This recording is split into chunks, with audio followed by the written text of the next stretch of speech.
Hello and welcome to the weekend edition. I'm Dr. Kingori. Thank you. Thank you very much for joining us. We are discussing mugging on the show tonight, but before we get to that, there are major stories that deserve at least a mention.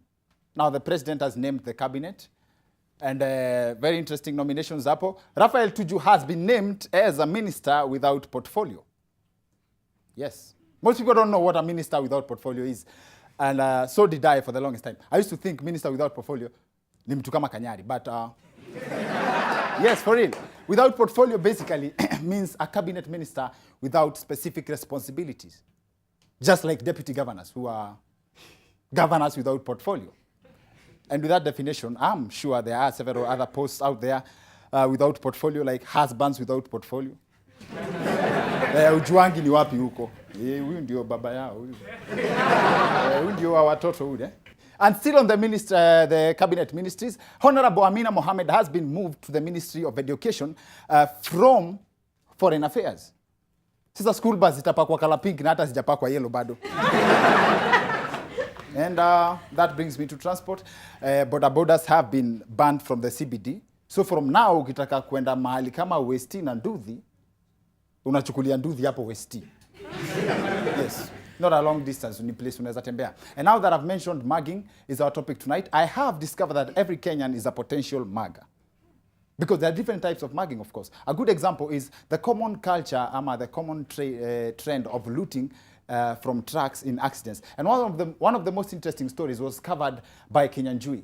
Classic throwback.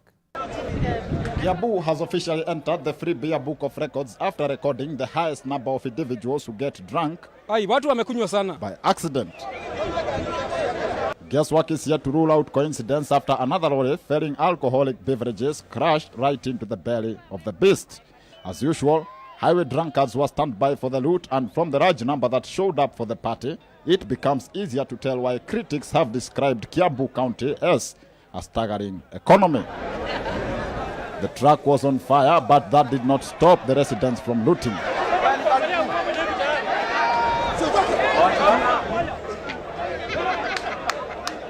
Actually, they appear to like hot beer even better. Tumejaribu kupoesa, lakini ile haizimiki. Sasa ile ilikuwa haki yetu. Haki yetu ilikuwa ni kamunyweso kidogo. Police officers tried to set the thirsty personalities away for breaking them to the laws because the accident happened before the official drinking hours, which starts at 5 p.m. Kama mtasikia amri hii, mtaondolewa kwa nguvu na hatutaki tufike kiwango hiyo. But only a few agreed to leave on condition that they carry their booze home and wait for the bell. Ofisa wa polisi watilia sisi tuendelee na kujitwaga kidogo. Juu tafadhali lori haiwezi amuzwa na muzigo. Haiwezi amuzwa na muzigo. Other motorists were forced to wait in traffic as all this unfolded, but at least they got to learn two very important lessons. One, alcohol is flammable, so do not drink and drive. And two, when your engine develops heat problems, loam soil would make a great coolant. The area residents have blamed these truck accidents on the small size of the roads, but from the look of things, if these roads were to be rehabilitated, the residents would miss the free beer and possibly start pushing trucks off the roads themselves. Therefore, the best solution would be the rehabilitation of both the people and the roads. Representing the Guesswork fraternity on NTV, it is the one and only Kenya.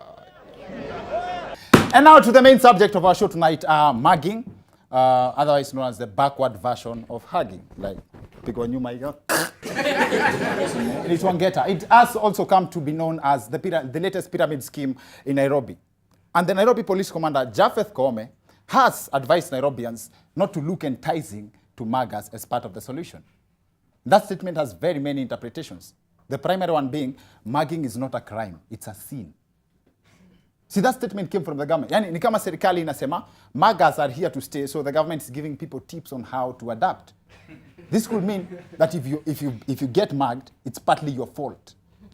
Umevaa Gucci na simu ya 50,000. Alafu serikali ilisema usitembee peke yako, weka hii kichana ndani. Nilikuwa natafuta wezi maneno. And Kenyans have also been urged not to walk in groups, which can also work against the police, especially with illegal gatherings at night. Wewe unakwenda wapi usiku saa 5? Afande tunapeleka huyu jamaa kununulia mtoto pipe. Unajua wezi tembea peke yake na akona 500 imeshikana. And the sad thing is that these tips are meant to be a strategy for us to survive to deal with the mugging issue, but it's information available to everyone, including the thieves. No, wait, I think they're right. Wizi ya jioni, shift ya jioni ya kuiba uanza saa ngapi? Saa moja. Wako sawa. Thieves don't watch the news. Kenyans have also been asked not to look enticing to the muggers. Now, looking enticing is actually includes how you dress. So ideally, this is how people should dress now, just to show potential muggers that you have nothing to hide. Yes. This is the anti-mugging starter pack. Actually, it's definitely not enticing. And if a senior police officer can ask Kenyans not to look enticing to muggers, then it could be that some of these police appointments are made straight from Inspector Mwala. And the most painful thing about the mugging incidents is the fact that it happens in broad daylight and in the full glare of members of the public, and they do not help. But that is defendable. Ni ngumu sana kusaidia wa Kenya saa ingine for many reasons. One of them ni pride na kiburi na attitude. Unaangalia nini? Unaniambia pole kama nani? Simu yako imeenda. Kwani wewe ni mgeni Nairobi? Hujaiona mwanaume akikuliwa simu? Nonsense. Kila mtu na maisha yake bwana. Leo ni mimi, kesho wewe. And other than just looking enticing to thugs, police then should have enlightened Nairobians on how to behave when being mugged. People need to scream decently. Piga nduru na adabu. That way members of the public can know you are serious. Kuna nduru watu wanapiga hapa nje unafikiria watu wana act. Why? Why? Policy. Alafu when someone gets mugged, you know, they can get confused. Miguna. Ametokea wapi? See, get serious, guys. If you can't come up with a good scream, why not emulate this guy? In fact, from today, that's the official mugging theme song.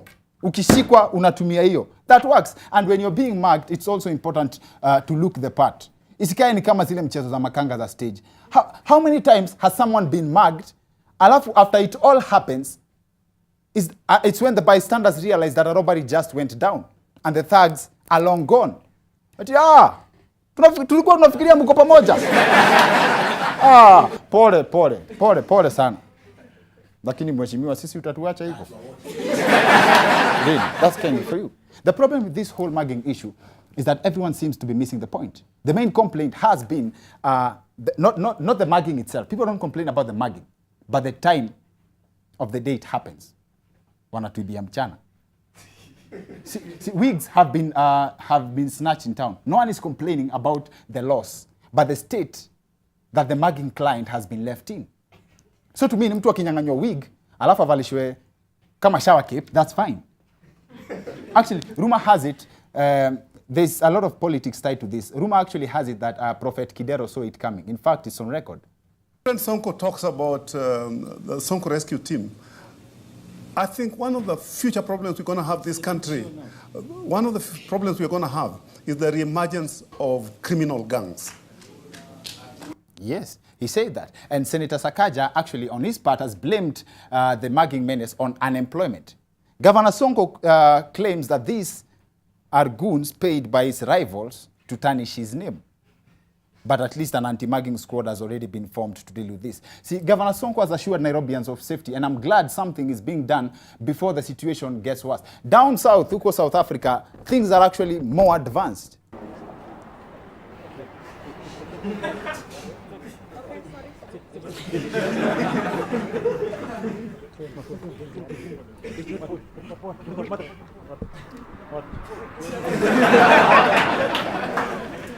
That's the proverbial phrase here, stealing the show. Now, see, as much as, for example, Brazil is also a third world country, muggers there are more developed. Hopefully, we won't allow the Nairobi situation to get here.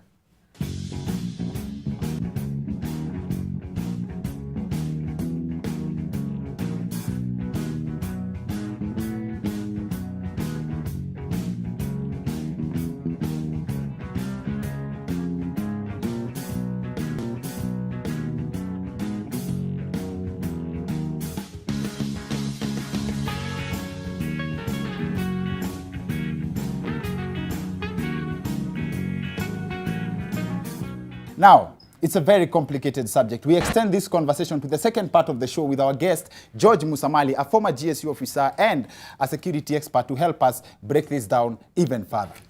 Thank you.